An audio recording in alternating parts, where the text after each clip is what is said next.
শুভেচ্ছা সহ আমন্ত্রণ প্রত্যেককে নিলয় গ্রিন ব্লক এটিএন সংলাপে আপনাদের সাথে আছি আমি আমিনুল মজলিস। দর্শক, আপনারা জানেন সমসাময়িক ও জনগুরুত্বপূর্ণ বিভিন্ন বিষয় নিয়ে আমাদের আলোচনা অনুষ্ঠান। আমাদের আজকের আলোচ্য বিষয় নতুন সরকারের পথ চলা ব্যতিক্রমী নাকি গতানুগতিক। এ বিষয়ে আলাপ করবার জন্য স্টুডিওতে রয়েছেন দুজন সম্মানিত অতিথি। আমাদের সাথে রয়েছেন রাজনৈতিক বিশ্লেষক ডক্টর ওয়াজেদ খান এবং আমাদের সাথে রয়েছেন BanglaNews24.com-এর সম্পাদক জনাব তৌহিদুল ইসলাম মিন্টু। এছাড়া অনলাইনে আমাদের সাথে যুক্ত আছেন মেজর অবসরপ্রাপ্ত হান্নান শাহিন, রাজনৈতিক ও নিরাপত্তা বিশ্লেষক। আপনাদের অনুষ্ঠানে স্বাগত। প্রিয় দর্শক, আপনারা যারা অনুষ্ঠান দেখছেন, আশা করছি পুরো অনুষ্ঠান জুড়েই আপনাদেরকে সাথে পাবো।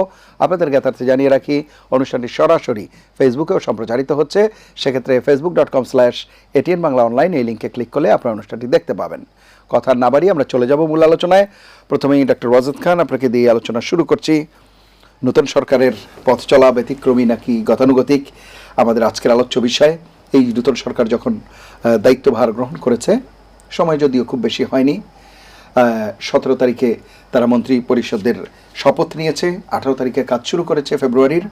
আজকে আমরা যখন কথা বলছি মার্চের 2 তারিখ। কিন্তু এর মধ্যে একদিকে সরকার প্রধানের বা শীর্ষ পর্যায় থেকে যেসব নির্দেশনা, যেসব কার্যক্রম আমরা দেখতে পাচ্ছি, সেগুলো নিঃসন্দেহে একটা ইতিবাচক পরিবর্তনের ইঙ্গিত দেয়। ঠিক একইভাবে মাঠ পর্যায়ের কিছু বিষয় দলের ভিতর যেমন অস্বস্তি কিংবা বিব্রতবোধ তৈরি করে, পাশাপাশি দেশের মানুষকেও নানা রকমভাবে আহত করে বলা যায়।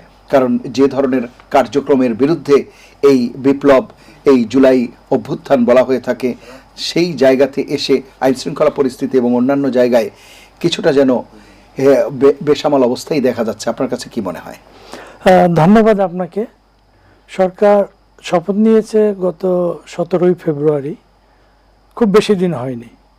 একটা সরকারের পথ চলা মসৃণ না কণ্টকাকীর্ণ না সমস্যা সংকুল, সেটা বোঝার জন্য একটু সময় দিতে হবে। সাধারণত কোনো দেশে কোনো সরকার গঠিত হলে আপনার 100 দিন প্রথম দিকে একটা টার্গেট ধরা হয়। 100 দিনের সরকারের যে কার্যক্রম তার উপর মূল্যায়ন করা হয়। ইতিমধ্যেই বর্তমান যে নতুন প্রধানমন্ত্রী তারেক রহমান, তিনি 180 দিন মানে 6 মাসের একটা টার্গেট দিয়েছেন তার মন্ত্রীদেরকে, তার পরিষদকে, যে এইটা কিভাবে তার সরকার চলবে এবং এই সময়ের মধ্যে সবার কার্যক্রম মূল্যায়ন করা হবে। তো এখন আমরা যে জিনিসটা দেখতে পাচ্ছি যে এই সরকার, এবারের যে সরকার, এই সরকার শুধুই একটা নতুন সরকারের জন্য সরকার নয়। এই সরকার যে জুলাই অভ্যুত্থানের মধ্য দিয়ে গঠিত হয়েছে, সেখানে মানুষের যে আকাঙ্ক্ষা, যে জীবন বিসর্জন প্রায় 1.5 সহস্রাধিক মানুষের, এটার একটা যে মূল আকাঙ্ক্ষা ছিল যে সরকার পরিবর্তনের মধ্য দিয়ে দেশে গণতন্ত্র আসবে, দেশে আইনের শাসন আসবে, সামাজিক ন্যায় বিচার প্রতিষ্ঠিত হবে, মানুষের মাঝে যে বিদ্যমান বৈষম্য সমাজে, এই বৈষম্যটা দূরীভূত হবে। এই যে আকাঙ্ক্ষা নিয়ে, যে স্বপ্ন নিয়ে এই নির্বাচন হয়েছে, নির্বাচন নিয়ে কম বেশি কিছু কথাবার্তাও এসছে। নির্বাচন কতটা সুষ্ঠু হয়েছে, কতটা নিরপেক্ষ হয়েছে, কতটা গ্রহণযোগ্য হয়েছে, এ নিয়ে কিছু কথা আছে সমাজে। তারপরও আমরা মনে করি সরকার যে শুরু করেছে, অনেকগুলো ইতিবাচক ভূমিকা গ্রহণ করেছে এই সরকার, নিয়েছে। সরকারের ক্যাবিনেট কেমন হয়েছে সেটা নিয়ে মিশ্র প্রতিক্রিয়া যেমন জনমনে আছে, সরকারের উপদেষ্টা পরিষদ নিয়েও জনমনে প্রশ্ন আছে, সরকারের অনেকগুলো নিয়োগ নিয়েও কথা উঠেছে।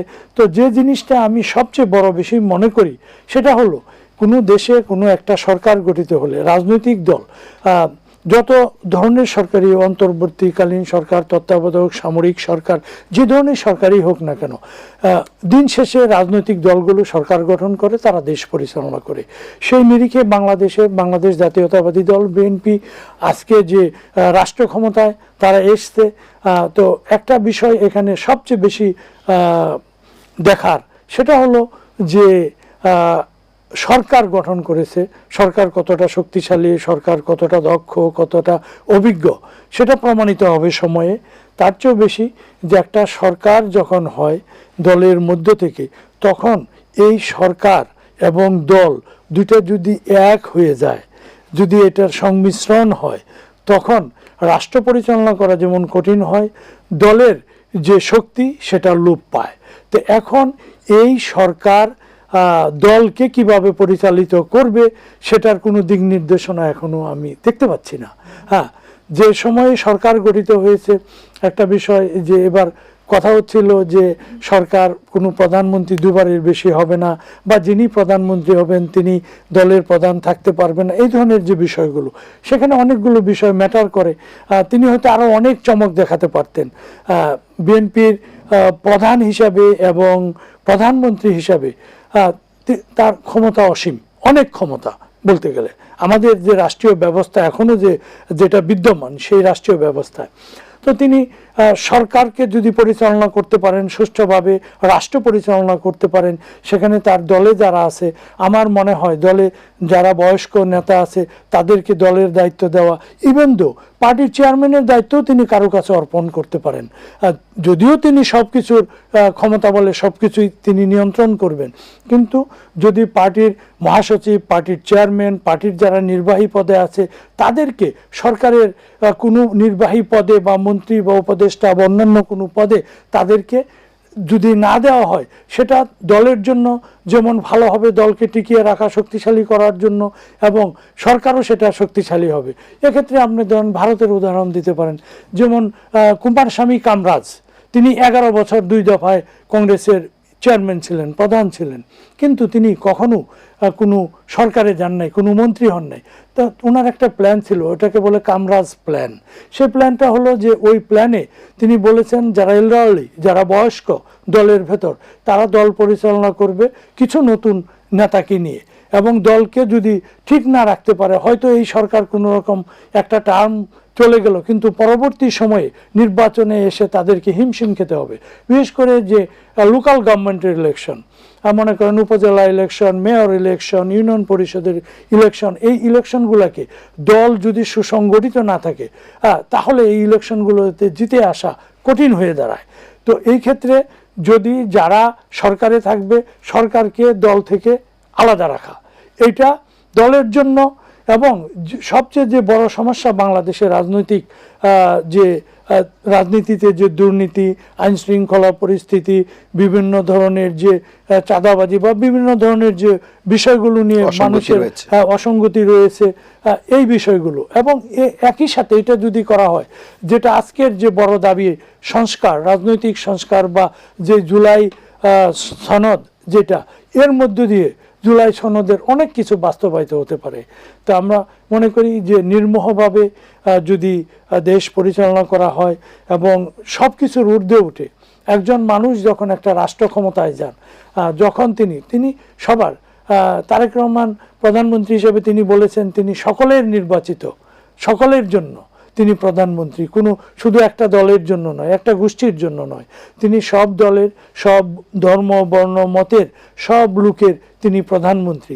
তিনি এই ধারণা যেটা দিয়েছেন জনমনে, এই ধারণাটা আরও শক্তিশালী হবে, আরও সুন্দর হবে যদি তিনি এই যে দলের প্রাথমিক পর্যায়ে যে নিয়োগ, কিছু কিছু নিয়োগ নিয়েও কথা উঠেছে, আমি নিয়োগগুলোর বিষয়ে আসবো, গভর্নর, জি আমি এইসব বিষয়গুলো নিয়ে আসবো। আমি একটু শুনে আসি।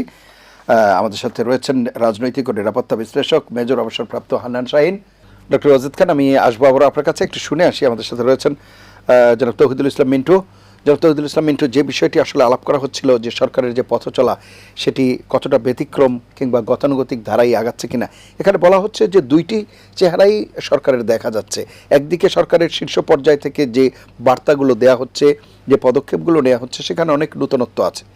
আবার যেটি ডক্টর ওয়াজেদ খান বলছিলেন যে মন্ত্রিপরিষদ গঠন বলি কিংবা কিছু নিয়োগের কথাও পরবর্তীতে হয়তো উনি বলবেন, বা তৃণমূল পর্যায়ের বিভিন্ন কার্যক্রম, সেই সব বিষয় কিংবা আইন শৃঙ্খলা বাহিনীর পরিস্থিতি, এই বিষয়গুলোতে খুব একটা স্বস্তিদায়ক অবস্থায় নেই। সার্বিকভাবে আপনার পর্যালোচনা শুনব। ধন্যবাদ আপনাকে, এটিএন বাংলার দর্শকদেরকেও আমার পক্ষ থেকে শুভেচ্ছা। খুব গুরুত্বপূর্ণ বিষয়টির অবতারণা করেছেন। সেটা হচ্ছে যে ব্যতিক্রম তো অবশ্যই আমরা দেখছি। এত বড় একটা অভ্যুত্থান হলো, তারপরে সেই অভ্যুত্থান পরবর্তী একটা নির্বাচন হলো, এটা দেশের জন্য একটা বড় উপহার।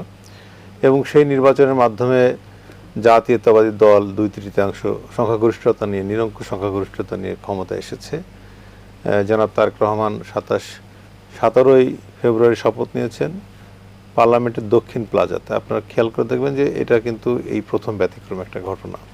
শপথ গ্রহণ অনুষ্ঠানটা একটা ব্যতিক্রম, আবার বিরোধী দলের অংশ না নেওয়াও ব্যতিক্রম। আবার ওই অনুষ্ঠানের মানে মন্ত্রী পরিষদের শপথ বলছি, জি, আবার এমপি হিসেবে শপথ নেওয়ার আর একটা ঘটনা আছে ওই দিন, যে সকালে বিএনপির পার্লামেন্টারিয়ানরা শপথ নিলেন, অন্যদিকে জামাত ইসলাম প্রথমে বলল শপথ নিবেন না, পরে আবার তারা নিল। এনসিপি একই ঘটনা। তা শুরুটাই ছিল চমকের মধ্য দিয়ে, যে শপথ নিবে না এরকম ঘটনার মধ্য দিয়ে, এবং সাংবিধানিক একটা সংকট সামনে রেখেই মনে হলো যে পথ চলা শুরু হলো, যে জুলাই সনদটা কীভাবে বাস্তবায়িত হবে। যেহেতু এখানে হ্যাঁ ভোট বিজিত জয়লাভ করেছে, একই সঙ্গে নোট অফ ডিসেন্ট দিয়ে অনেকগুলো পয়েন্টে বিএনপি আপত্তি জানিয়ে সেই হ্যাঁ ভোটটার সেই অংশেই সেগুলো রয়ে গেছে যে আমাদের এখানে আপত্তি রয়েছে। এখন বিএনপি কিন্তু 2/3 ভোটের এই আসনের মালিক। নিরঙ্কুশ সংখ্যাগরিষ্ঠ দল হ্যাঁ না ভোটের ওই অংশটা যদি বাদ দেয়, তাহলে কিন্তু সাংবিধানিক একটা সংকট তৈরি হবে। তো এটা একটা ব্যতিক্রম ঘটনা, শুরুটা আমি বলছি চ্যালেঞ্জের। এবং যদি ওই দিন বিএনপি কিন্তু সাংবিধানিক সংস্কার পরিষদের সদস্য শপথ গ্রহণ করেনি, কেননা যেটা আইনে নেই, যা আইনে নাই সেটা আইনে রূপান্তরিত করার না করে বিএনপি শপথ নেবে না, এরকম কথা বলেছে।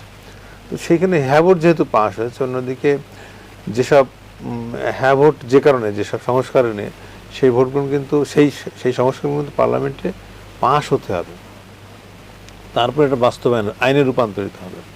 চার্টার বা সনদ যেটা, সেটা সনদই, সেটা কিন্তু জনগণের কাছে কিন্তু সেটা আইনে এখনো রূপান্তরিত হয়নি।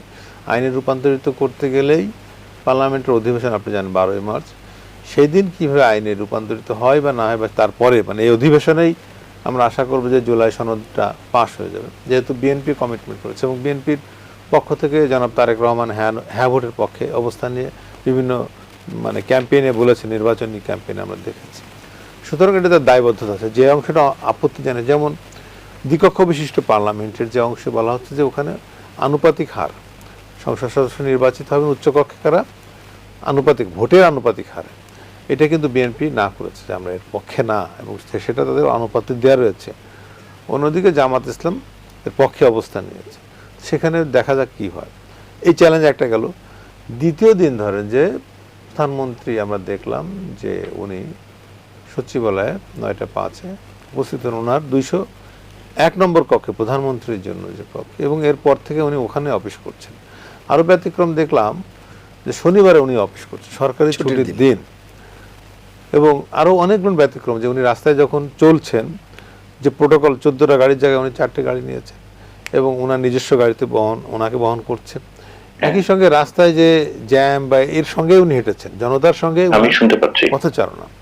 তো যে জনতার সঙ্গে চলছেন, জনতার ভোটে নির্বাচিত নেতা, এবং তারেক রহমান প্রধানমন্ত্রী হবে, এটা মানুষের কল্পনাতেও ছিল না। এটা হচ্ছে বড় চমক, যে উনি দেশে ফিরলেন আপনার ডিসেম্বর মাসে, 25শে ডিসেম্বর, আর উনি বাংলাদেশের প্রধানমন্ত্রী হলেন 17ই ফেব্রুয়ারি। এই যে মানে এই কয়দিনের যে ওনার ক্যাম্পেইন এবং ভিসি ভিনি এলেন, দেখলেন এবং জয়লাভ করলেন, এটা বড় ঘটনা। এবং কোন ঘটনার উপর দাঁড়িয়ে? জুলাইয়ের অভ্যুত্থানের উপর দাঁড়িয়ে। উনি 16 বছর নির্বাসিত জীবন কাটিয়ে বাংলাদেশে ফিরলেন। আপনি ওই দিন 300 ফিটে দেখেছেন কিনা যে লাখ লাখ মানুষের উপস্থিতি, তারপরে বেগম খালেদা জিয়ার মৃত্যু এবং তার জানা যায় কয়েক লক্ষ মানুষের উপস্থিতি, বিরল ঘটনা। এই সব জনপ্রিয়তার মধ্য দিয়ে উনি যে আজ ক্ষমতায় এসেছেন, উনি যেমন চমক দেখাচ্ছেন, তেমনই তার সামনে অনেক চ্যালেঞ্জ রয়েছে। চ্যালেঞ্জটা কি? ওনার জনপ্রিয়তাটা ওনার চ্যালেঞ্জ। ওনার কাছে মানুষের যে প্রত্যাশা, এই প্রত্যাশা উনি মেটাতে পারবেন কিনা, এটাই চ্যালেঞ্জ। আর উনি যেসব পরিকল্পনা নিয়ে এসে, I have a plan, we have a plan, Martin Luther king এর ওই বক্তব্য দিয়ে যে তার স্বপ্ন আছে আর ওনার প্ল্যান আছে। উনি বললেন কি, মার্টিন লুথার কিং স্বপ্ন দেখিয়েছেন, আই হ্যাভ এ ড্রিম, আর উনি বলেন আই হ্যাভ এ প্ল্যান, মানে স্বপ্ন না প্ল্যান, পরিকল্পনা। স্বপ্ন থেকে প্ল্যান, প্ল্যান থেকে সেটা সিদ্ধান্ত, এবং তার থেকে বাস্তবায়ন। তারেক রহমান সাহেব ওইখানে যাবেন, আমরা আশা করি যে যেতে পারবেন। কিন্তু বাংলাদেশের যে আমলাতন্ত্র, যে জটিল একটা সমীকরণ, বাংলাদেশে আর্থিক খাতের যে দুর্নীতিগ্রস্ত আর্থিক খাত, এখানে কর্মসংস্থানের যে তীব্র সংকট, এই স্বপ্নগুলো উনি দেখিয়েছেন। উনি ফ্যামিলি কার্ডের স্বপ্ন দেখিয়েছেন, এবং ইতিমধ্যে স্বপ্ন যিনি বাস্তবায়ন করবেন তার কিছু প্রমাণ হচ্ছে। আমরা দেখলাম যে 10,000 টাকা পর্যন্ত কৃষি ঋণ মৌকুফের সিদ্ধান্ত অলরেডি তিনি ঘোষণা করে দিয়েছেন, বাস্তবায়ন। অর্থাৎ যাদের 10,000 টাকা পর্যন্ত, যাদের সুদ সহ মওকুফ করে দিয়েছেন। এটা বড় ঘটনা কিন্তু বাংলাদেশের ইতিহাসে। অর্থাৎ উনি কৃষক বান্ধব একজন নেতা হিসেবে হাজির হলেন। এরপরে ফ্যামিলি কার্ড উনি দেবেন পর্যায়ক্রমিকভাবে। এইটাই যদি বাস্তবায়ন করতে পারে, এটা একটা বড় অ্যাচিভমেন্ট পাওয়া যাবে। আমরা আমাদের চাহিদার জায়গাটা হচ্ছে গণতন্ত্রের জন্য তার জায়গায় সঠিকভাবে পথ চলতে পারে এবং অর্থনীতির জন্য স্বাভাবিক গতিতে চলতে। আমি আবার আসবো আপনার কাছে। আমাদের একটা নিয়মমাফিক বিরতি নিতে হবে। বিরতির পর এসে আমরা মেজর অবসরপ্রাপ্ত হান্নান শাহীন আপনার কাছেও আসছি। প্রিয় দর্শক, নিলয় গ্রিন ব্লক এটিএন সংলাপে পর্যায়ে নিচ্ছি বিরতি। থাকুন আমাদের সঙ্গে।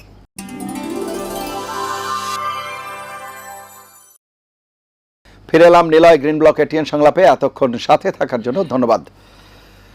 আমরা আলোচনা করছিলাম নতুন সরকারের পথ চলা ব্যতিক্রমী নাকি গতানুগতিক, এ বিষয়ে পর্যায়ে আমরা কথা বলবো মেজর অবসরপ্রাপ্ত হান্নান শাহীন আপনার সঙ্গে। হান্নান শাহীন, এখানে আপনি শুনছিলেন আলোচকরা যেটা বলছিলেন যে নতুন সরকারের যে পথ চলা সেখানে কিছু নতুনত্ব রয়েছে, বিশেষ করে প্রধানমন্ত্রী তারেক রহমানের বেশ কিছু কর্মসূচি এবং তার যে পদক্ষেপ সেই সব বিষয়ে ব্যতিক্রমী কিছু উদ্যোগের কথাও আমরা শুনেছি। সার্বিকভাবে হয়তো কিছু চ্যালেঞ্জও রয়েছে, আপনার বক্তব্য শুনবো। বিসমিল্লাহির রহমানির রহিম।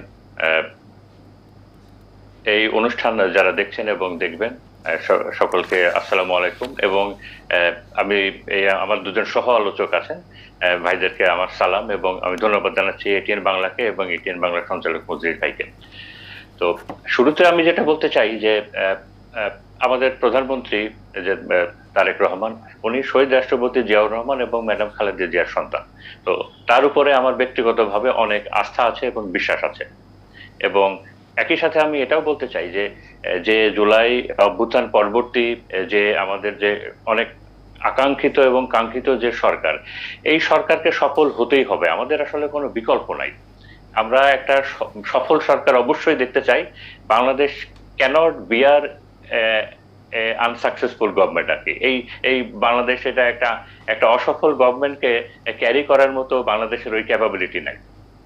তো তারেক রহমানের উপরে আমার আস্থা আছে, বিশ্বাস আছে এবং উনি দেশে আসার পর থেকে, বিশেষ করে বিএনপি জয়লাভের পর থেকে ব্যক্তিগতভাবে ওনার কার্যক্রম, ওনার কথাবার্তা আমার কাছে অনেক ভালো লেগেছে। সেটা হলো একটা সাইড। এখন যদি আমি অন্য সাইডে আসি, বাকি বিষয়টাকে আমি ওইভাবে আশা করতে পারছি না, আমি এখনো পর্যন্ত পারছি না। প্রথমত আমার কাছে এই মন্ত্রিসভাটাই একটা অত্যন্ত বড় মন্ত্রিসভা মনে হয়েছে, যেটা বাংলাদেশের মতো একটা ছোট দেশে, দুর্বল দেশে এখানে প্রায় 60 জনের একটা মন্ত্রিসভা, উপদেষ্টা 10 জন সহ, এটা আমার কাছে অত্যন্ত অত্যন্ত বড় মনে হয়েছে। বাংলাদেশের মতো দেশে 30-35 জনের একটা মন্ত্রিসভা ওয়াজ গুড এনাফ। আমার কাছে মনে হয়েছে অনেককে অ্যাকোমোডেট করা হয়েছে এখানে, বিভিন্নভাবে বিভিন্ন মানুষকে এখানে রিহ্যাবিলিটেট করা হয়েছে। যাদেরকে মন্ত্রী করা যায় নাই তাদেরকে উপদেষ্টা করা হয়েছে, আবার যাদেরকে এই দুটার কোনোভাবেই করা হয় নাই তাদেরকে আবার দেখলাম বিভিন্ন জায়গায় প্রশাসক নিয়োগ করা হয়েছে। তো এই বিষয়টা আছে। আমি অন্য ভাবে দুটা উদাহরণ দিতে চাই। দেখেন, আমরা পশ্চিমা বিশ্বে দেখি যে কোনো একটা কোম্পানিতে মনে করেন একটা সিইও বদলি হয়েছেন, উনি এখনো জয়েন করেন নাই, বাট শুধুমাত্র সিইও উনি হবেন এই খবরটা ছড়িয়েছে। এতেই দেখা যাচ্ছে যে ওই কোম্পানির শেয়ারের দাম অনেক বেড়ে গেছে অথবা কমে গেছে। কেন এরকম হয়? কারণ সবাই জানে যে যিনি ওই কোম্পানির সিইও হিসাবে জয়েন করবেন উনি খুব যোগ্য এবং ভালো মানুষ এবং উনি আসলে কোম্পানির অবস্থা অনেক ভালো হবে, মুভ দেখবে ভালো হবে। তো উনি কিন্তু এখনো কাজ শুরু করেন নাই, এরকম হয়। আবার একইভাবে আমি আরেকটা উদাহরণ দিয়ে, মনে করেন সে একটা ফুটবল ম্যাচ হচ্ছে আর্জেন্টিনা এবং ব্রাজিল, খেলা শুরু হয় নাই, খেলার একাদশ কেবলমাত্র কোচ পাবলিশ করেছেন। এতেই কিন্তু মানুষ বুঝে যাবে যে আচ্ছা খেলাটা কেমন হবে, এই কোচ কি ডিফেন্সিভ খেলবে নাকি অফেন্সিভ খেলবে নাকি সেফ খেলবে। তো আমি কেন এই প্রসঙ্গটা বললাম, বিএনপি অলরেডি দায়িত্ব নিয়ে ফেলেছে প্রায় 15 দিন। আমরা কিন্তু সব থেকে বড় যে চ্যালেঞ্জগুলা, তার ভিতরে একটা আছে দুর্নীতি এবং চাঁদাবাজি। এই দুর্নীতি এবং চাঁদাবাজির ক্ষেত্রে আমরা কোনো ইমপ্রুভমেন্ট দেখি নাই। আমি কেন ওই সিইওর কথা বলছি, যে আমরা রুট লেভেলে, হাটে ঘাটে বাজারে কোথাও মানে কোনো মানুষের ভিতরে ওই মেসেজটা যাইতে দেখি নাই যে সে ফিল করছে যে চাঁদাবাজি দুর্নীতি বন্ধ হবে, অথবা যে সকল দুর্নীতি চাঁদাবাজরা আছে তারা কোনো ধরনের আনসেফ ফিল করছে যে না, নতুন একটা সরকার এসেছে কিংবা নতুন কিছু মানুষ দায়িত্ব আছে, আমাদেরকে কেয়ারফুল থাকতে হবে। এই ধরনের কোনো সিগন্যালও তাদের কাছে যায় নাই। আমরা কোনো সিমটম এখানে দেখছি না, এখনো দেখছি না। এর ভিতরে আবার দেখতে পাচ্ছি কিছু মন্ত্রী ওনারা তাদের নিজের কাজ বাদ দিয়ে অন্যান্য কথা বেশি বলছেন, কাজ বেশি করছেন। যেমন আমি যদি এটা আমি বিভিন্ন ফেসবুকের স্ট্যাটাস থেকে দেখলাম যে বিএনপি সমর্থকই কিছু মানুষ মন্তব্য করছেন যে আমাদের ক্রীড়া স্পোর্টস মিনিস্টার যিনি, যে যে আচ্ছা উনি কি বাংলাদেশ ক্রিকেট বোর্ডের পেছনে লাগলেন কেন সবকিছু বাদ দিয়ে, ইনি কি বিএনপি কে ডোবাবেন নাকি? আমি কেন বলছি, আবার আরেকটা উদাহরণ দিয়ে দেখেন, আমাদের শিক্ষামন্ত্রী জয়েন করেছেন জনাব মিলন সাহেব। এই মিলন সাহেবকে দেখে কিন্তু বাংলাদেশের অনেক মানুষ আমার মতো তারা একটা স্বপ্ন দেখছে যে এইবার মনে হয় আমাদের শিক্ষা ব্যবস্থার একটা সুন্দর উন্নতি হবে, আমরা আশা করছি। অনেক বছর যাবত আমাদের শিক্ষা খাত খুব সাফার করেছে, এইবার মনে হয় জনাব মিলন সাহেবের হাত ধরে আমাদের শিক্ষা ব্যবস্থায় মনে হয় একটা গতি সঞ্চার হবে, একটা পজিটিভলি আমরা আগাবো। তো এই যে ইন্ডিভিজুয়াল পারসেপশন, এই বিষয়গুলো ইম্পর্টেন্ট। একই সাথে দুইটা বিষয় খুবই ইম্পর্টেন্ট যেটা আমি বলতে চাই, যে বিগত ইন্টারিম গভর্নমেন্টের সময়ে দলমত নির্বিশেষে দুইটা মানুষের কাছে আমরা দেশের মানুষ অনেক কৃতজ্ঞ ছিল এবং তাদেরকে সজ্জন হিসেবে গ্রহণ করেছিল। একটা হলো বাংলাদেশ গভর্নমেন্টের যে গভর্নর যিনি ছিলেন শেখ হাসিনা আওয়ামী লীগ গভর্নমেন্ট, যে ভঙ্গুর অর্থনীতি রেখে গেছিলেন, সেই ভঙ্গুর অর্থনীতিতে প্রায় $17 বিলিয়ন একটা আনবিয়ারেবল একটা রিজার্ভ থেকে বাংলাদেশের রিজার্ভ এখন প্রায় $35 বিলিয়ন কাছাকাছি।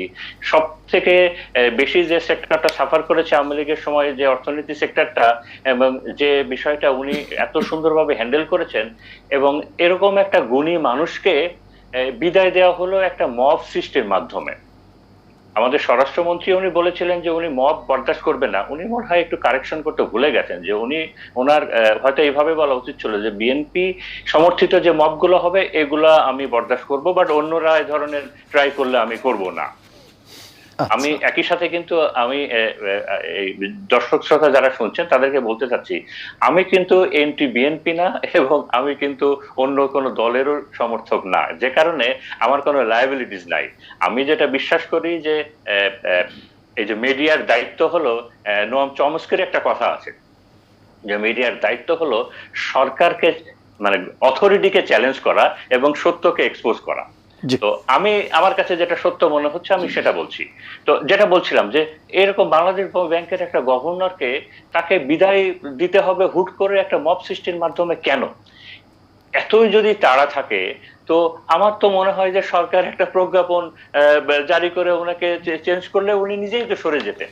মানে ওনাকে এইভাবে কেন? আর দেখেন বাংলাদেশ ব্যাংকের গভর্নর এত ইম্পর্টেন্ট, আমি একটা দেশের যদি মানে বাংলাদেশ ব্যাংকের কাজটা কি? বাংলাদেশ ব্যাংক না, সেন্ট্রাল ব্যাংক সারা বিশ্বের যেগুলো আছে তাদের কাজই হলো টাকা পয়সা ম্যানেজমেন্ট করা, মানি হ্যান্ডেলিং, মানি ম্যানেজমেন্ট, মানে সারা দেশের মানি ম্যানেজমেন্ট যাতে অর্থনৈতিকভাবে দেশ পিছিয়ে না পড়ে।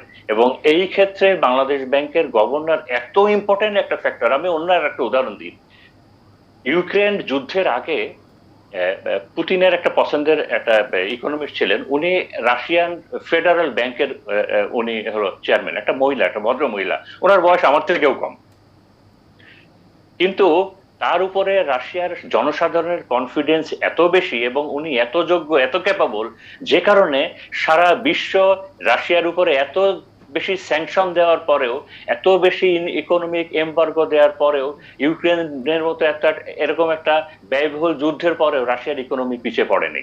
এবং এই যে পিছিয়ে পড়েনি রাশিয়ার ইকোনমি, এর সব থেকে বড় ক্রেডিট হলো ওই রাশিয়ার ফেডারেল ব্যাংকের যে গভর্নর আছে। তাই আমি এক্ষেত্রেই বলছিলাম যে জনাব তারেক রহমানের, আমাদের বর্তমান প্রধানমন্ত্রী, ওনার সব থেকে বড় চ্যালেঞ্জটাই হবে কিন্তু ইকোনমি রিলেটেড, ভয়াবহ বেকার সমস্যা, আমাদের ব্যবসা বাণিজ্যের বিষয়ে। তো এরকম একটা ক্ষেত্রে উনি কেন বাংলাদেশ সবার আগে বাংলাদেশ ব্যাংকের গভর্নরকে এইভাবে চেঞ্জ করলেন, এর একটা বিশাল কোশ্চেন মার্ক থেকে যাচ্ছে। এটা আমার না, আমি আমার বন্ধু, আমার আত্মীয় স্বজন কিংবা আমার পরিচিত যে সকল বিএনপি নেতা নেতৃত্ব আছেন তাদেরকেও আমি এই বিষয়টাতে হতাশ দেখেছি। এরকম কেন? আর করতেই যদি হবে তবে এইভাবে কেন? একই সাথে যাকে নিয়োগ দেওয়া হয়েছে উনি একজন ব্যাংক খেলাপি, ওনার ব্যাংক, উনি একজন ব্যাংক খেলাপি, উনি একজন ঋণ খেলাপি, উনি নিজে একজন ব্যবসায়ী, একজন মাঝারি গার্মেন্ট ব্যবসায়ী। তো এরকম একটা মানুষকে দেয়া হলো কেন, যার সব থেকে বড় যোগ্যতা, যেটা পত্রপত্রিকায় দেখছি, যে উনি বিএনপির নির্বাচনী পরিচালনা কমিটিতে ছিলেন।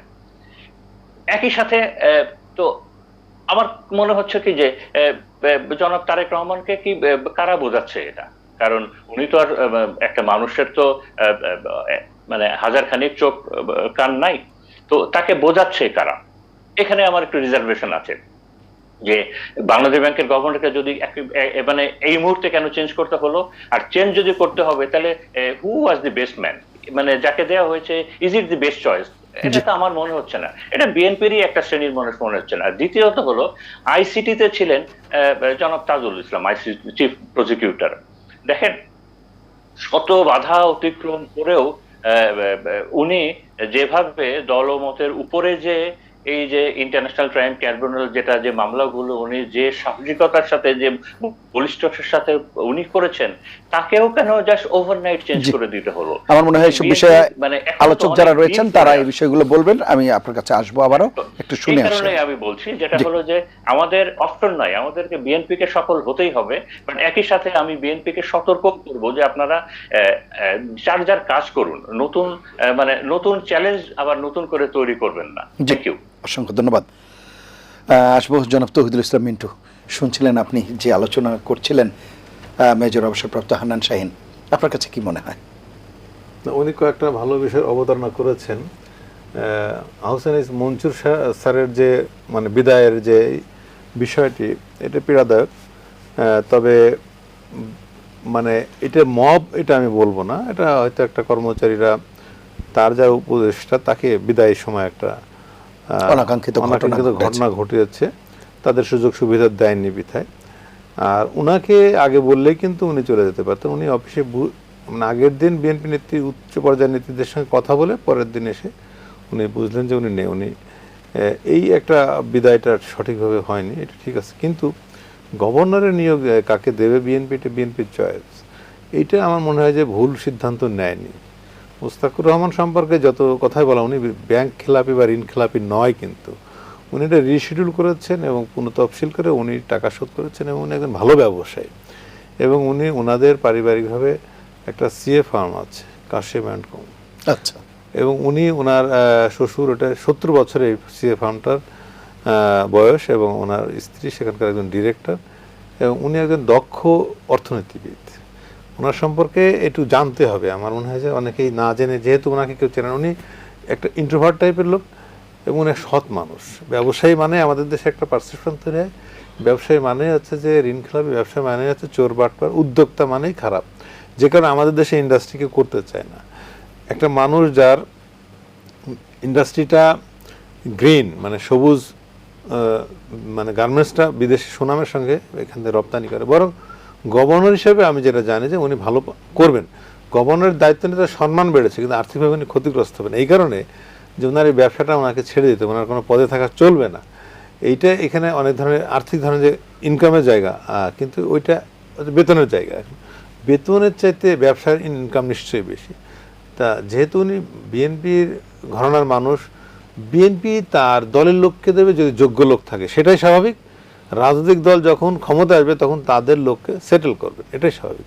তাজুল ইসলাম হচ্ছেন যে অসৎ, এই প্রসঙ্গে যাব না, উনি আইসিটিতে ছিলেন প্রসিকিউটর, চিফ প্রসিকিউটর, কিন্তু বিএনপি তাদের লোককে দেবে, এটাই স্বাভাবিক। উনিও একটা দলের মতাদর্শের, উনি একটা জামাত ইসলামের মতাদর্শের লোক। তো বিএনপি জামাত ইসলামের লোকদেরকে পদে রেখে রেখে রাজনীতি বা দেশ চালাবে, এটা আমরা কাম্য না, করতেই পারি না। কারণ বিএনপিতে লোকের তো অভাব নেই, তারা তাদের যোগ্য লোককে দেবে, এটাই স্বাভাবিক। কিন্তু বিষয়টা হচ্ছে যে বিএনপির প্রেজেন্টেশনটা দুর্বল, অর্থাৎ বিএনপি যাকে দিচ্ছে তার সম্পর্কে বিএনপি ফোকাস করতে পারতেছে না। আর যে লোকটা আছে এখন, আপনি দেখবেন যে বিভিন্ন পয়েন্টে এই 18 মাসে বিভিন্ন পয়েন্টে জামাত ইসলামের লোকজন বসেছিল, এবং যে কারণে নির্বাচনটা দীর্ঘায়িত হচ্ছিল। যে তারা জানে যে আমরা ক্ষমতায় আসবো না, ক্ষমতা আসলে আমাদের লোকগুলো জায়গা মতন থাকবে না। যেমন ঢাকা বিশ্ববিদ্যালয়ের ভিসি, তিনি চলে গেছেন, তিনি জামাত সমর্থিত লোক, ফলে ওনাকে চলে যেতে হয়েছে। এটা বিএনপি কি জামাতের লোকদের ইউনিভার্সিটিতে ভিসি রাখবে কিনা, বা অতীতের প্র্যাকটিসটা সেরকম ছিল কিনা? আমরা তো এরকম কর্পোরেট গভর্নেন্সের জায়গায় বাংলাদেশ পৌঁছায় নাই। বাংলাদেশ কেন, আমেরিকার যা না, আমেরিকাতেও সরকার আছে, যখন সঙ্গে ক্ষমতায় সঙ্গে আসে, তাদের লোকজন তাদের বদলে ফেলে। তাহলে আপনার ব্রেন, আমি যেটা বলছি যে হ্যাঁ প্রেজেন্টেশন, মানে যাকে নিয়ে আসলো তাকে মানুষ চেনে না। আমি জানি মুস্তাকুর রহমান সম্পর্কে আমি যেটুকু জেনেছি, অনেক সৎ লোক এবং নলেজেবল পারসন, এবং ওনার অডিট ফার্মে প্রতিটা ব্যাংকের অডিট হয়েছে। বাংলাদেশে যে কটা ব্যাংক আছে প্রতিটা ব্যাংকে অডিট করেছে ওই সব ফার্মে। ফলে সেই সব ব্যাংকের দুর্বলতাকে সবলতাকে ওনার চাইতে ভালো আর কারো জানার কথা না। উনি যেহেতু মানি মার্কেটটার নিয়ন্ত্রক হবেন, নিয়ন্ত্রক সংস্থার প্রধান, সেহেতু আমি মনে করি সুদের নীতিহার কি হবে বা এগুলো ওনার ব্যাপক পড়াশোনা আছে। এখন আমরা যদি না জানি ওনার সাবজেক্টটা কি, হ্যাঁ, বা উনি কিসের উপর পড়াশোনা করেছেন, ওনার দক্ষতা, সবচেয়ে বড় যোগ্যতা উনি সৎ মানুষ। এর চেয়ে বড় যোগ্যতা কিন্তু মানে বাংলাদেশে খুব কম, এটা আমি জানছি। এখন আপনি আমার কথা বিশ্বাস করেন না, আপনার বিষয়, কিন্তু প্রেজেন্টেবল লোক কিনা এটা গণমাধ্যমের মানুষ হিসেবে গভর্নরের তথ্য নিয়ে, গভর্নর প্রেজেন্টেবল হইতে হবে কথা, গভর্নর দক্ষ কিনা, সৎ কিনা, যোগ্য কিনা এটা দেখতে হবে। আমরা সামনের দিনে দেখবো, এখনই মন্তব্য না করি। আমরা সোশ্যাল মিডিয়া দ্বারা প্রভাবিত হয়ে মন্তব্য না করি। মানে সোশ্যাল মিডিয়ায় খুব কম জানা লোক একটা কমেন্টস করে ফেলে, আবার খুব বেশি জানা লোক সোশ্যাল মিডিয়ায় একটা কথাও বলে না। আপনি খেয়াল করে দেখবেন, সোশ্যাল মিডিয়ায় যারা অ্যাক্টিভিস্ট তারা কিন্তু খুব বেশি জানে এমনটি নয়। খুব বেশি জানা লোক সোশ্যাল মিডিয়া অত বেশি ফোকাসড না। তো আমরা এখনই এই বিষয়ে কথা না বলি, বরং আমি যেটা মনে করি রাজনৈতিক দল হিসেবে বিএনপি তার নিজস্ব লোকদেরকে জায়গায় জায়গায় বসাবে, তারা তাদের দেশ চালাবে, এটাই স্বাভাবিক, এটাই স্বাভাবিক বিষয়। কিন্তু যে কথাটি বলছিলেন যে মন্ত্রী পরিষদ কি মনে হচ্ছে আপনার কাছে? আমার কাছে মনে হয় যথেষ্ট, যে ছোট হইতে এমন কথা না, কারণ অনেকগুলো মন্ত্রণালয় ভাই, তারপরেও তো একজনের কাছে তিনটা মন্ত্রণালয় আছে। কত টাকা খরচ, এটা দেশের জন্য বোঝা যায় বাংলাদেশের ইকোনমির সাইজ কত এখন। 60 জন মন্ত্রীর স্বাভাবিক ব্যাপার আমি মনে করি। তারপর একজনকে তিনটা মন্ত্রণালয় দেওয়া হয়েছে, এই যে তারপর একজনকে তিনটা, তার যদি মন্ত্রী ভাগ করে তাহলে সংখ্যা আরো বাড়বে না? ছোট হলেই ভালো আর বড় হলে খারাপ এমন না। বিএনপিতে এখনো অনেক দক্ষ লোক আছে যারা এখনো কোনো মন্ত্রণালয়ের দায়িত্ব পান না। আমি মনে করি যে তাদের সংখ্যা আরো বাড়া উচিত, অ্যাকোমোডেশন করার জন্য, দেশ চালানোর জন্য যাকে যতটা সময় দেওয়া হবে, যাকে যত মানে ক্ষমতা দেওয়া হবে, সে তত ভালো চালাতে হবে। এখন একজন মন্ত্রী দেখলাম, সড়ক পরিবহন মন্ত্রী, একই সঙ্গে শেখ রবিউল ইসলাম, শেখ রবিউল আলম, তিনি 3টে মন্ত্রণালয় কেমনে চালাবেন? তার ওইগুলো ভাগ করে আরো লোককে এখানে অ্যাকোমোডেশন করতে হবে। এটা আমার ফর্মুলা, মানে আমি হলে এটাই করতাম। আমার দৃষ্টিভঙ্গি, আমি তথাকথিত সুশীলদের দ্বারা পরিচালিত সরকার সেটা না, জনবান্ধব সরকার হইতে হবে। সেইটা বেশি লাগুক কম লাগুক, 60 জন মন্ত্রী চালানো বাংলাদেশের ইকোনমিতে সহজ। জি, আসবো আবার একটা বিরতি নিয়ে এসে আমরা আলোচনায় যুক্ত হচ্ছে। প্রিয় দর্শক, নিলয় গ্রিন ব্লকে টিএন সংলাপে পর্যায়ে নিচ্ছে বিরতি, থাকুন আমাদের সঙ্গে।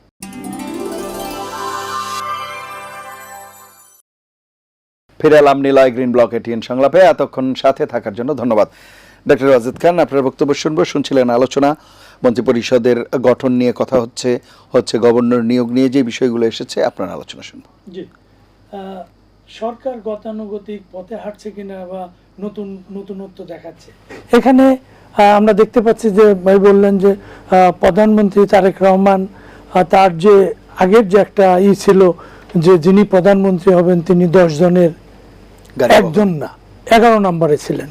হ্যাঁ, সমাজে 10 জনের একজন হওয়া যে স্বাভাবিকতা, তার বাইরে থাকতেন, কিন্তু উনি নিজেকে 10 জনের মধ্যে একজন এভাবে উনি প্রতীয়মান করার চেষ্টা করছেন। তিনি নিয়মানুবর্তী, আমরা দেখতে পাচ্ছি একাধিক দিন অফিস করছেন। তারপরে আপনার নিরাপত্তাজনিত যে আপনার রাস্তাঘাটে যে একটা বিপত্তি ঘটে, তার থেকে নিজেকে উনি আলাদা করে নিয়েছেন স্বাভাবিক অন্যান্যদের মতো। এগুলো সব পজিটিভ দিক। আর মন্ত্রী পরিষদের কথা যেটা বললেন, যে এইটা আমি দ্বিমত পোষণ করি। সেটা হলো যে একটা ওনারা সংখ্যাগরিষ্ঠ 2/3 সংখ্যাগরিষ্ঠতা পেয়েছে। 2001 সালেও 2/3 সংখ্যাগরিষ্ঠতা ছিল, 60 জন মন্ত্রী ছিল মন্ত্রী পরিষদে। এবার প্রায় 59 জন মন্ত্রী এবং উপদেষ্টা সহ 70 জনের মতো, প্রতি 3 জন এমপির মধ্যে একজন মন্ত্রী বা উপদেষ্টা হচ্ছেন। এই যে প্রবাবিলিটি, হ্যাঁ, সম্ভাব্যতা এদের মধ্যে, এমপিদের মধ্যে, এতে করে যারা মন্ত্রী হতে পারছেন তারা খুব ভালো পজিশনে আছেন, যারা হতে পারেন নাই তারা কিন্তু মনে মনে একটা তাদের যে এদের সাথে যে একটা ডিফারেন্স, এটা অলরেডি হয়ে যায়, এবং এতে করে দলের ভেতর এক ধরনের হয়, গ্রুপিং হয়।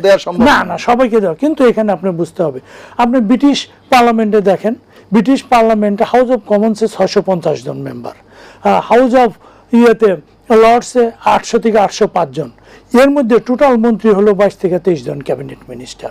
ইন্ডিয়াতে দেখেন 543 জন লোকসভা সদস্য, সেখানে আপনার মন্ত্রী হলো আপনার 30 জন। আপনার ইয়েতে দেখেন, আমেরিকায় দেখেন হাউস এবং সিনেটে মিলিয়া সব মিলিয়া 535 জন। এই 535 জনের মধ্যে নির্বাহী ক্যাবিনেট মন্ত্রী হলো 15 জন, একজন ভাইস প্রেসিডেন্ট আর একজন অ্যাটর্নি জেনারেল, এই মিলিয়ে হলো 17 জন। আপনি ইয়েতে দেখেন ইভেন তো মালয়েশিয়া যান, আমাদের দেশে আগে কি ছিল? না ছিল, এর আগে কম ছিল, শহীদ রাষ্ট্রপতি জিয়া রহমানের সময় অনেক কম ছিল। এখন এগুলো হলে কি 2001 2006 2001-এ 60 জন মন্ত্রী ছিল, 60 জন। এর পরবর্তী সময় শেখ হাসিনার সময় একই ধরনের। এতে করে হয় কি যে বেশি যত হয় বিজনেসটা তত হয়, প্রবলেম হয়। যেমন এখন সব মন্ত্রী কথা বলছেন, সবাই মুখপত্র, এবং এমন কথা বলে ফেলছেন বেফাস কথা, যাতে করে সরকার বিব্রত হচ্ছে, বিভ্রান্তি সৃষ্টি হচ্ছে মানুষের একটা মনে। মন্ত্রণালয়ের জন্য জি। একজন। তো এইটাকে বলা হয় যে এভরিবডিজ বিজনেস ইজ নোবডিজ বিজনেস। সবাই যদি একই কথা বলতে চায়, সবাই যদি নিজের মতো, সরকারের যে পলিসি, সরকারের যে প্রকল্প, সেটা ওনার নির্দিষ্ট মুখপত্রকে বলতে হবে। আপনি দেখবেন অন্যান্য দেশে প্রেসিডেন্টের মুখপত্র থাকে বা ওই ইয়ের মুখপত্র থাকে, তারা একজন কথা বলেন। এখানে সবাই কথা বলতে যে এই বিপত্তিগুলো ঘটাচ্ছেন। এখন এই সরকারের সামনে যে বড় চ্যালেঞ্জ, সেটা হলো জুলাই সনদ বাস্তবায়ন। আচ্ছা, এই সনদে সরকার স্বাক্ষর করেছে পার্টি দলগত হিসাবে। এখন এই সনদ তারা কিভাবে সংসদে বাস্তবায়ন করবে? এখন তারা সংবিধানের কথা বলছে, সব কিছু তো সংবিধান মতো হয় নাই। আগের সরকার সংবিধান মতো অন্তর্বর্তীকালীন সরকার হয় নাই, নির্বাচনের যে প্রসেস সেগুলো তো ওই সংবিধান সরকার হয় নাই কেন? হাইকোর্টের যে নির্দেশ হয়েছিল তো সংবিধানের মধ্যে রেখেই হয়েছে, একটা ইয়ের মধ্যে দিয়ে হয়েছে। কিন্তু আপনি সরকার হলো, সরকার হওয়ার পরে যদি আপনি সংবিধান মানেন, তাহলে তো নির্বাচন 90 দিনের মধ্যে, অথবা তারও আরো 90 দিন বাড়ে 6 মাসের মধ্যে হতে হয়। সেগুলো প্রসিডিউর হয় নাই।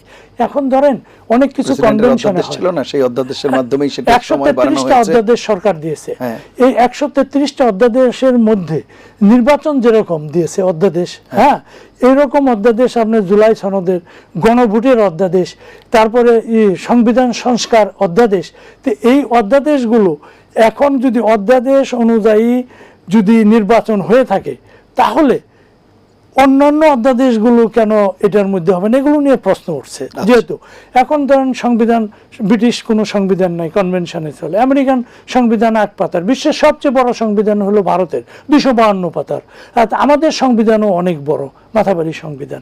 এই সংবিধানের অনেক ক্লজ আছে, মনে করেন 142 ধারায় যেটা আছে, আবার ওইটাকে রেটিফাই করছে 7 নম্বর ধারায়। ওই 7টাকে আবার 4 নম্বর ধারায় রেটিফাই করছে। তো এইটাতে এই ধারা অনুযায়ী মনে করেন যে এই 2/3 সংখ্যাগরিষ্ঠতা বলে সরকার সব কিছু করতে পারবে। আবার আরো ধারায় যে বলছে যে ওইখানেও সব কিছু করতে পারবে না, সেখানেও কিছু বাধ্যবাধকতা আছে। যেমন সে অনুযায়ী আপনার প্রত্যেক সরকারি অফিস আদালতে রাষ্ট্রপতির ছবি টানানো, তারপরে আপনার শেখ মুজিবুর রহমানের ছবি জাতির পিতা হিসাবে টানানো, এটা চেঞ্জ করা যাবে না। সংবিধান সংস্কার হলেও ওইটা চেঞ্জ করা যাবে না। এগুলো যদি করা হয়, তাহলে এখানে তো লিমিটেশন আছে। এই যে লিমিটেশনগুলো, কাজে এগুলো একটা জটিল প্রক্রিয়া।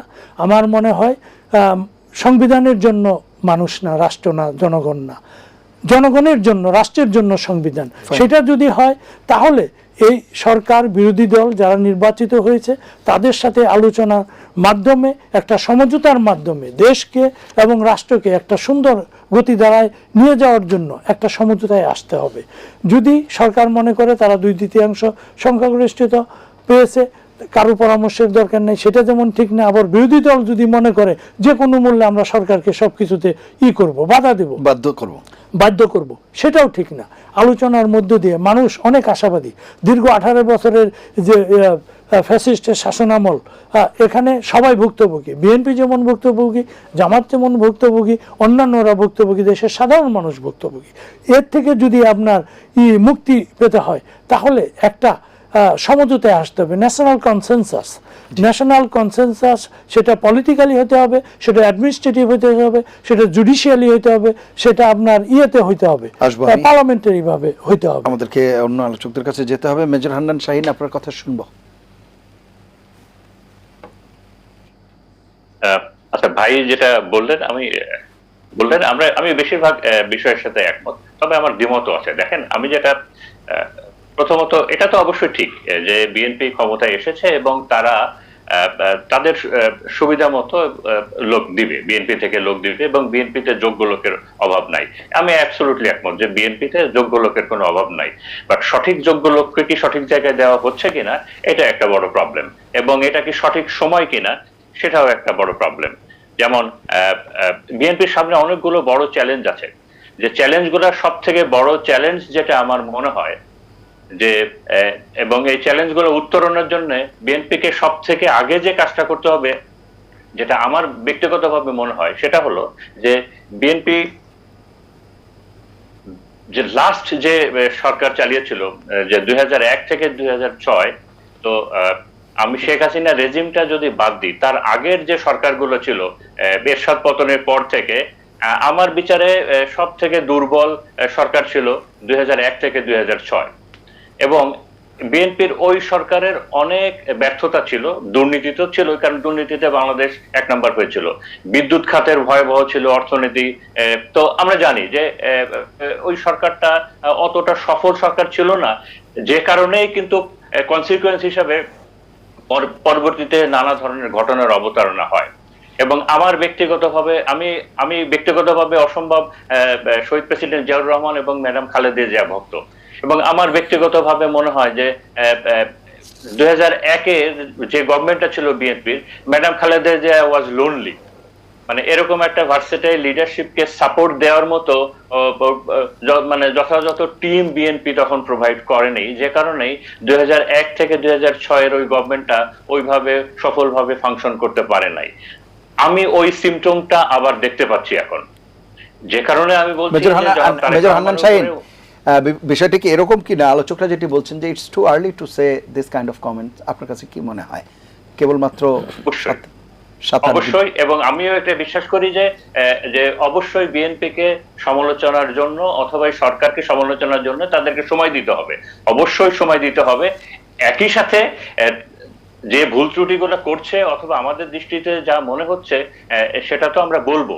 আর আমরা যদি কোনো সমালোচনায় যদি না করি, কিংবা সমালোচনা অথবা গঠনমূলক কোনো কথা যদি আমরা না বলতে চাই, অথবা আমাদের ভাইরাও যদি না বলতে চাই, তাহলে তো বাংলাদেশের জনগণ আছে, ওনারা বিটিভি খুললেই পারে, যেখানে তো মনে করেন যে ওইখানে তো সব আছে। আমরা বিটিভিতেও পরিবর্তন আশা করি, গণগণ কার্যত আমরা তো বিটিভিতে নাই, আমরা বিটিভিতেও পরিবর্তন আশা করি, চ্যানেলে আছি, অবশ্যই আশা করি বিটিভিতে অবশ্যই পরিবর্তন আশা করি। আপনি চিন্তা করতে পারেন, বিবিসি ব্রিটিশ সরকারের বিরুদ্ধে সব থেকে বেশি সমালোচনা করে এবং সব থেকে বেশি সব মানে বড় বড় খবর দেয়, সেই বিবিসি হলো ব্রিটেনের সরকারি চ্যানেল। তো অবশ্যই আমরা আশা করি এটা।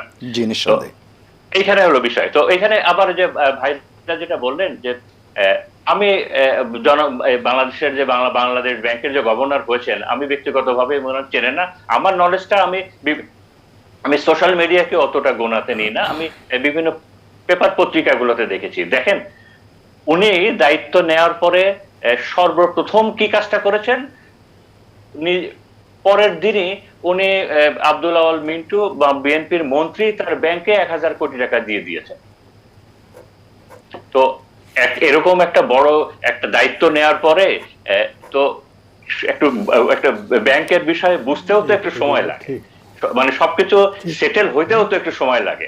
তো আমরা তো এই সিমটম গুলাকে ভালো দেখছি না। জি জি, মেজর হান্নান শাহীন, আমি একটু এই জায়গাতে একটু সরি টু ইন্টারাপ্ট, একটু বলি, যেটি আপনি বলছেন যে ন্যাশনাল ব্যাংকের কথা, সেখানে আব্দুল আওয়াল মিন্টু চেয়ারম্যান, সেটি যেমন ঠিক, ব্যাংকের যে গঠন সেটি আমরা জানি, তার মধ্যে ব্যাংকের কেউ এককভাবে মালিক হয় না, এবং এই ন্যাশনাল ব্যাংকের অবস্থা বিগত দিনে কি ছিল, একটি পরিবারের হাতে কিভাবে কুক্ষিগত ছিল, সেই জায়গা থেকে আব্দুল আওয়াল মিন্টু পর্ষদের চেয়ারম্যান হওয়ার পর ব্যাংকটির কি পরিবর্তন এনেছে, ব্যাংকটিতে কীরকম আস্থা ফিরে এসেছে, এবং তারপর এটি দেয়া কতটা ডিউ ডিলিজেন্স পদ্ধতিতে কিভাবে দেয়া হয়েছে, এই বিষয়গুলো আমার মনে হয় আরেকটু বিশ্লেষণ করার দাবি রাখে।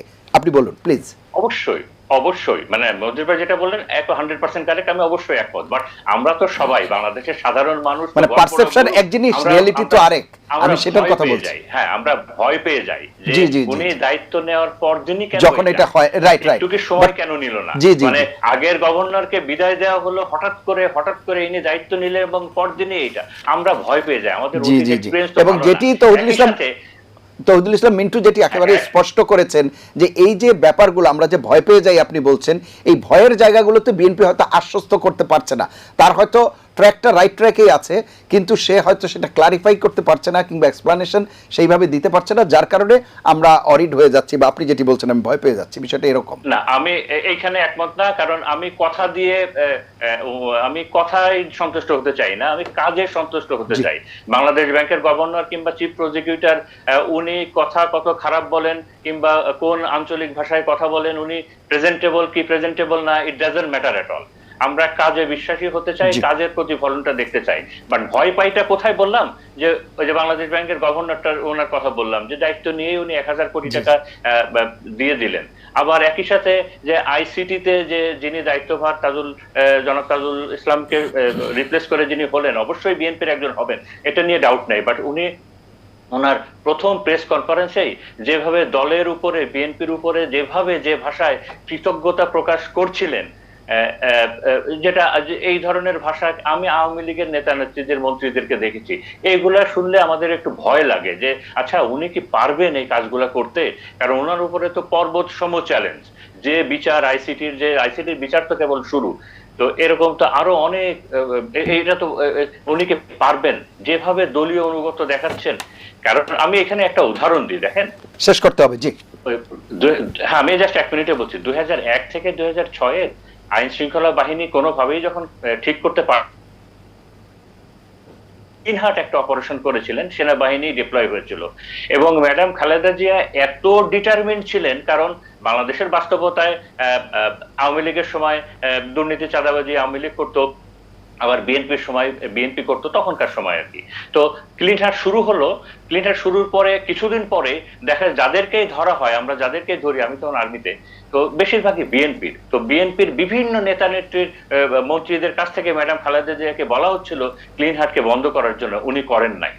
মানে উনি যে সত্যিকারের দেশপ্রেমিক এবং আপোষহীন আমরা দেখেছি তখন, যে উনি চেয়েছিলেন যে দেশের আইন শৃঙ্খলা দুর্নীতি এটা একটা রিজনেবল একটা বাউন্ডারির ভিতরে আসুক। উনি দলের দিকে তাকান নাই, দেশের দিকে তাকিয়েছিলেন। তো আমরা এরকম বোল্ডনেস দেখতে চাই বিএনপির যে বর্তমান সরকারের চাঁদাবাজি তো একটা বড় চ্যালেঞ্জ হবে। একজন মন্ত্রী তো চাঁদাকে হালাল করে ফেললেন, যে সমঝোতার চাঁদাবাজি। আমরা ওনার কাছ থেকে আশা করেছিলাম যে উনি বলবেন যে নামেই ডাকা হোক না কেন, চাঁদাবাজির বিরুদ্ধে আমরা জিহাদ করব, চাঁদাবাজি আমরা হতে দিব না। তো আমরা এই বোল্ডনেসটা পাচ্ছি না, এবং একই সাথে এইটার প্রতিফলন আমরা মাঠে ঘাটে বাজারে পাচ্ছি না। তো এইটা আমি আশা করব। বাট জনাব তারেক রহমানের উপরে আমার সম্পূর্ণ আস্থা আছে, এবং আমি আশা করব বিএনপি সফল হোক, কারণ বিএনপিকে সফল হতেই হবে। থ্যাংক ইউ, অসংখ্য ধন্যবাদ।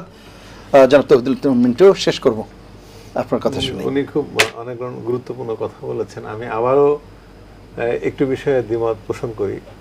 আপনার খেয়াল আছে যে 5ই আগস্টের পরে বিএনপি নেতাকর্মীরা ব্যাপক চাঁদাবাজি করেছিল এবং বিভিন্ন জায়গায় ঘর বাড়ি ভাঙচুর ইত্যাদি, তাদের জমি জমা দখল হয়ে গেছিল। কিন্তু তারা 16 বছর বাড়িতে ঘুমাতে পারে না, বিভিন্ন সময় বনে জঙ্গলে ঘুমিয়েছে, জেল খেটেছে, গুণ খুনের শিকার হয়েছে। যেসব মানুষ তাদের উপরে এই 16 বছর নির্যাতন করেছে, তাদের বাড়িতে তারা হামলা করেছে বা করেছে। এইটা যদি ধরেন ঠিক মেনে নেই, আপনি দেখেন নির্বাচন হলো 12ই ফেব্রুয়ারি, 12ই ফেব্রুয়ারি থেকে 17ই ফেব্রুয়ারি, 17ই ফেব্রুয়ারি থেকে আজ 2 মার্চ, কোনো একটা নেতাকর্মী কি এইভাবে ব্যাপক চাঁদাবাজি, ভাঙচুর, লুটপাট এগুলো করেছে? আমরা দেখেছিলাম যে 2001 সালে যখন বিএনপি ক্ষমতায় আসে, সঙ্গে সঙ্গে ঝিনাইদহ সব বিভিন্ন জায়গায় সংখ্যালঘুদের বাড়িতে হামলা টামলায়। এবার কিছু ঘটেছে এরকম? এই যে চেঞ্জ, ওবায়দুল কাদের বলেছিলেন যে আওয়ামী লীগ না থাকলে 5 লক্ষ লোক নিহত হবে, মনে আছে আপনার? তো সেটা তো 5ই আগস্টের পরের ঘটনা, কত মানুষ মারা গেছে জানি। ইভেন বিএনপি যে পাওয়ারে আসলো, এবার যে পাওয়ারে আসলো নির্বাচনের মাধ্যমে, সেই ঘটনা কি বিএনপি একটা নেতাকর্মীর হাত দিয়ে ঘটেছে? বিচ্ছিন্ন কিছু ঘটনা ঘটেছে যেগুলো আসলে সঙ্গে সঙ্গে অ্যাকশন হয়ে গেছে বিএনপি। তার মানে কি এই 18 মাসে বিএনপির নেতা তারেক রহমান যেসব পদক্ষেপ নিয়েছেন, তাদের নেতাকর্মীরা সতর্ক হচ্ছেন যে আমি যদি বিএনপি পাওয়ার আসার সঙ্গে সঙ্গে এরকম কাজে জড়াতে তাহলে আমার খবর আছে, দলে টিকতে পারবে না, বহিষ্কৃত হবে, জেলখানায় যাবে। ওই যে নরসিংদীর একটা ধর্ষণ ঘটনায় যে মেম্বার সাপোর্ট দিয়েছিল ধর্ষককে, নোরাকে, তাকে কিন্তু ধরে নিয়ে গেছে পুলিশ। তাহলে মানে এখানে বোঝা যাচ্ছে যে প্রশাসনিকভাবে দলের নেতাকর্মীদের অপরাধকে সাপোর্ট করার কোনো সুযোগ দেওয়ার কথা বলে দেওয়া হয়নি, বরং ওরা নিজে থেকে সতর্ক হয়ে গেছে আমরা কিছু করতে পারবো না। চাঁদাবাজি, দখলদারিত্ব এগুলো কিন্তু আপনি রাজনৈতিক বিষয়। এই যে ফৌজদারি অপরাধ এবং রাজনৈতিক অপরাধ, ফৌজদারি অপরাধটা হচ্ছে বিভিন্ন জায়গায় ধর্ষণ, পুলিশ অ্যাকশনে যাচ্ছে, কিন্তু রাজনৈতিক যে অপরাধ সেটা কিন্তু হয়নি। এটা আমি সুস্পষ্ট বলতে চাই। আপনি একটু নমুনা দেখান যে অমকের বাড়ি থেকে উচ্ছেদ, মানে প্রতিপক্ষের বিরুদ্ধে প্রতিহিংসামূলক যেসব ঘটনা। তারেক রহমান সাহেব 5 আগস্টের পরে যে কথা বলে আসছেন তারই কিন্তু প্রতিক্রিয়া বা তারই সুফল বলেন যে বিএনপি ক্ষমতা আসার পরে ব্যাপক চাঁদাবাজি, দখলদারিত্ব, লুটপাট, অগ্নিসংযোগ বিএনপি নেতাকর্মীরা এগুলো কিন্তু করে নাই। তার মানে তারা সতর্ক হচ্ছে। এটাই তো একটা বড় অর্জন। আমি মনে করি যে রাজনৈতিক দল আপনার হল দখলের ঘটনা আমরা প্রতিবার দেখি নাই 96-এ, 2001-এ কিংবা 91-এ, যে দল যখন ক্ষমতা গেছে, বিএনপি গেছে বা আওয়ামী লীগ গেছে, তারা তাদের মতন করে হল দখল করে সাজিয়ে নিয়েছে। এটা এবার কিন্তু এসব কিছুই ঘটেনি। ফলে আমি মনে করি এই সূচনাটা শুভ সূচনা, এবং এইভাবেই বাংলাদেশটা এগিয়ে যাবে এবং তারেক রহমান অনেক কঠোর পদক্ষেপ নেবে।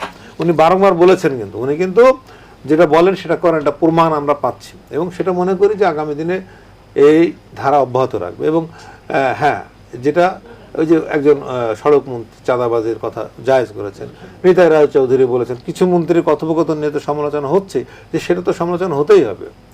এখন প্রত্যেকটা মন্ত্রীর কিন্তু নিজস্ব পিআর আছে, নিজস্ব ইয়ে আছে।